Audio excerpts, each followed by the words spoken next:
Good morning, everyone. Today is a really important video. I'm going to show you how to remove a drain in 3 easy steps. When I call you or when my office staff calls you to remove the drain, I really want you to watch this video first so you know what the process is, what we're trying to accomplish, and really it's as easy as 1, 2, 3. Step 1, unlock the suction on the drain. If you don't unlock the suction, the drain will not come out. Step 2 is pull on the drain until you can see the stitch. You can see the stitch. Can you see the stitch, Julie? Mm-hmm. Okay. Now that I can see the stitch, I cut the stitch and the drain is now loose.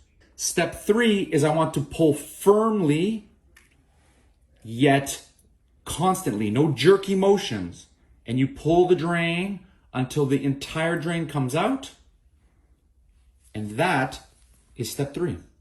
This hole will close over the next few days. You can wash it with soap and water, and until it's closed, I recommend just a gauze and a piece of tape over it to keep it clean until it finishes healing.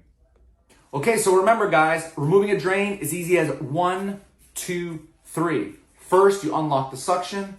Number 2, you pull on the drain and cut the stitch, not the drain. And number 3, you pull gently yet firmly to remove the entire drain.